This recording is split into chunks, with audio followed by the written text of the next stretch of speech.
Praise the Lord, hallelujah. So இந்த மாலை வேளையிலும் நீங்க ரொம்ப பிஸியா இருப்பீங்க. உங்ககிட்ட நிறைய பேர் பேச காத்துக்கிட்டு இருப்பாங்க. ஆனா ஸ்பெஷலி இந்த மாலை வேளையில தேவன் உங்களோடு பேச காத்திருக்கிறார். வேத வசனத்துக்கு நேராக நம்ம கடந்து செல்வோம். நீதிமொழிகள் 4ஆம் அதிகாரத்துல 25வது வசனத்தை இந்த வேளையில வாசிக்கிறேன். உன் கண்கள் நேராய் நோக்க கடவது, உன் கண் இமைகள் உனக்கு முன்னே செவ்வையாய் பார்க்க கடவுதே. ஆமென், ஹல்லேலூயா. அருமையான வாலிபர்களே, இந்த மெசேஜ் உங்களுக்கு தேவையானது.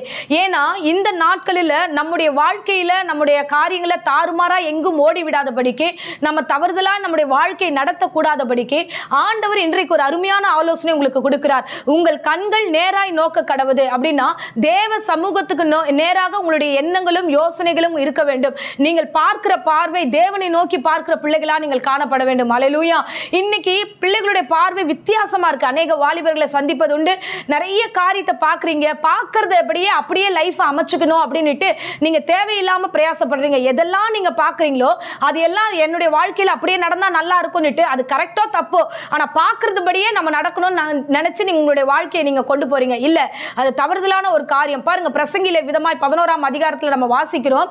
சோ வாலிபனே, நீ உன்னுடைய இளமையில சந்தோஷப்படு, உன் கண்ணின் காட்சியின்படி எல்லாம் நட. ஆனா ஒன்ன நீ மறந்துடாத, ஆண்டவர் நியாய தீர்ப்பில் அதெல்லாம் கொண்டு வருவார் என்று மறந்துடாத. இன்னைக்கு அநேக வாலிபர்களுக்கு ரொம்ப பிளஸிங்கான வேர்ட் பேசினா எல்லாருக்குமே ரொம்ப பிடிக்கும். நீ நல்லா இருப்ப, நீ கோடாய் பெருகுவாய், நீ ஆசீர்வாதமா இருப்ப, நீ நினைக்கிறதெல்லாம் உன் லைஃப்ல நடக்கும், உன் மனசுல யாரை நினைச்சிருக்கோ அவங்களே எல்லாமே உனக்கு கொடுத்துருவாங்க. இப்படி பிளஸிங்கான வேர்ட்ஸ் பேசும்பொழுது அது ரொம்ப சந்தோஷமா இருக்கும். ஆனா இன்னைக்கு ரொம்ப அழகா ஆண்டவர் பேசிக்கொண்டு இருக்கிறார். நீ பார்க்கிற பார்வையின்படியே உன்னுடைய லைஃப் அமைக்கணும்னு நினைக்காத. வசனம் சொல்லுகிறது, கர்த்தரை நோக்கி பாரு. உன்னுடைய பார்வை தேவனை நோக்கி இருக்கட்டும், உன்னுடைய பார்வை நேரா இருக்கட்டும். அநேக பார்வைகள் வித்தியாசங்கள் உண்டு. நிறைய பேர் பார்த்தோம்னா நேரா பார்க்கவே மாட்டாங்க. பொதுவாகவே லிட்டரலா நான் பேசுற விஷயம், நேரா பார்க்கிற பார்வையே இருக்காது. பார்த்தா சைட்ல பார்க்கறது, குனிஞ்சு பார்க்கறது, வித்தியாசமான பார்வைகளா இருக்கும். எதுக்கு? தேவனுடைய பிள்ளைகளாக நீங்க நேராய் பாருங்க. உங்களுடைய பார்வை வித்தியாசப்படக்கூடாது. தேவ பிள்ளைகளாக நீங்க அபிஷேகம் பெற்ற பிள்ளைங்க, எல்லாவற்றையும் ஆவிக்குரிய பிள்ளைகளா நிதானிக்கிற பிள்ளைகளா இருக்கணும். பார்க்கிற பார்வையெல்லாம் நம்ம தவறுதலாய் போயிடுச்சுன்னா பாருங்க, கண்ணு ரொம்ப அவசியம். உங்களுடைய கண்ணின் பார்வை குறித்து வேதாகம் ரொம்ப நிறைய இடங்களில் எச்சரித்திருக்கிறது. நீ ஒரு கண்ணில் தவறுதலா நீ பார்த்து கண் வழியா பார்க்கறது இருதயத்துல தவறா போச்சுனாலே விபச்சாரம் செய்ததா வசனம் சொல்லுகிறது. அப்போ உன் பார்வை டிஸ்டர்ப் ஆகுது. இன்னைக்கு பெரும்பாலும் எல்லாம் மொபைல்ல பார்க்க ஆரம்பிச்சிட்டோம். என்ன பார்க்குறோம்? ஸோ நம்ம வந்து அந்த 24 மணி நேரத்தில் கொஞ்ச நேரம் தூங்குறோம், அவ்வளோதான். மற்ற நேரம் எல்லாம் வந்து காலேஜாக இருக்கட்டும், ஸ்கூலாக இருக்கட்டும், மற்ற நேரமாக இருக்கட்டும், மொபைல் கிடைச்சிட்டா போதும், உட்காந்து ஃபுல்லாக ஒரு 1 or 2 or 3 hours டைம் கிடைக்கும் போதெல்லாம் நிறைய பார்க்குறோம். என்ன பார்க்குறீங்க? ஸ்பிரிச்சுவலாக பார்க்குறோமா? இல்லை. சரி, இல்லைன்னா ஏதாவது யூஸ்ஃபுல்லாக ஸ்டடீஸ்க்கு தகுந்த மாதிரி பார்க்குறோமா? இல்லை. என்ன பார்க்குறோம்னா தேவையில்லாத காட்சிகள். பிசாசுக்கு நல்லா தெரிஞ்சு போச்சு, இன்னைக்கு ஈவினிங் நீ ஃப்ரீன்ட்டு.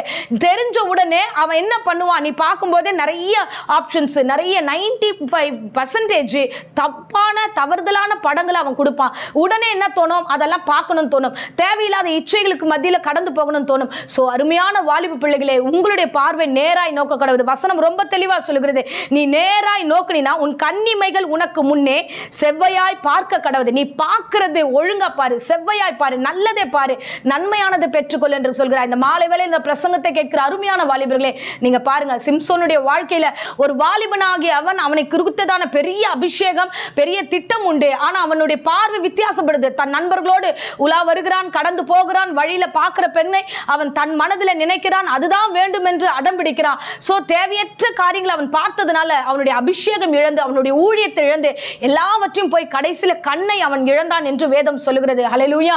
அன்பு பிள்ளையே, வேதத்துல இன்னொரு காரியத்தையும் சொல்றேன் பாருங்க. ரூத்தை குறித்து பார்க்கிறோம். அவளும் ஒரு வாலிப பிள்ளை தான். அந்த வயதிலையும் அந்த வயல் வேலைக்கு, அதாவது வேலைக்கு போற இடத்துல யாருமே அவ பார்க்கல. அவ குனிஞ்சு அந்த தேவை என்ன, நம்ம வீட்டோட சூழ்நிலை என்ன, நம்ம வந்து மத்ததை பார்க்க கூடாது, பசியும் பட்டினியுமா இருக்கும், இந்த நேரத்துல நமக்கு தானியம் தான் தேவைன்னு வேலை செய்கிற இடத்துல கவனமா அந்த நெல்லை பொறுக்குகிறா. அவருடைய வாழ்க்கை முந்தினதை காட்டிலும் பிந்தினது ஆசீர்வாதமா இருந்தது. ஒரு வாலிபர்களுக்கு பின்பதாகவும் அவ போகவே இல்லை. அருமையான வாலிப பிள்ளைகளே, இன்னைக்கு 2 உதாரணத்தை சொல்லியிருக்கிறேன். உங்களிடத்துல டைரக்டா காட் பேசுறாரு. நேரா பாருங்க, உங்க லைஃப கர்த்தருக்கு நேரா ஒப்பு கொடுங்க. பார்க்கறதெல்லாம் பிரியப்படாதீங்க, பார்க்கறதெல்லாம் நல்லா இருக்கும்னு நினைக்காதீங்க.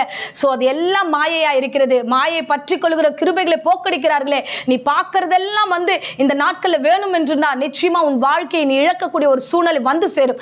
கவனமாய் உன் வாழ்க்கையை நடத்து. கர்த்தர் உன்னோடு கூட இருந்து வழி நடத்த வல்லவராயிருக்கிறார். இப்பொழுது மடியேன் உங்களுக்காக ஜெபிக்கிறேன். இருந்த இடங்களை கண்களை மூடி நாம் ஜெபிப்போம். அன்பு ரட்சகா, இந்த அருமையான வேலைக்காக நன்றியோடு ஸ்தோத்திரம் பண்ணுகிறோம். இந்த பிரசங்கத்தின்படி ஒவ்வொரு வாலிபர்கள் பிள்ளைகளையும் நீர் பத்திரப்படுத்துங்க ஆண்டவரே. தேவையில்லாத காட்சிகளை கண்களை பார்க்காதபடிக்கு ஆண்டவரே உம்மை நோக்கி பார்க்க கிருபை தருவீராக. தங்களுடைய ஆவிக்குரிய வாழ்க்கை ஸ்திரமாய் நடத்த கிருபை தாங்க. அபிஷேகத்தை இழந்து போகாதபடிக்கு பாதுகாத்துக் கொள்ளுங்க ஆண்டவரே. இந்த பிள்ளைகளுடைய வாலிப வயதுல ஆண்டவரே தேவையில்லாத நேரத்தை வீணடிக்காதபடிக்கு தேவரீர் இவர்களை பாதுகாத்துக் கொள்ளும். பிசாசனுடைய எல்லா காரியத்தையும் இயேசுவின் நாமத்தில் சபித்து கட்டுகிறேன். கர்த்தர் இந்த பிள்ளைகளை பாதுகாத்து ஆசீர்வதித்து வழிநடத்தும். இயேசுவின் நினைத்த நாமத்தில் ஜெபித்து ஒப்புக் கொடுக்கிறேன் ஜீவனுள்ள நல்ல பிதாவே. ஆமென். ஆமென். Praise the Lord. God bless you.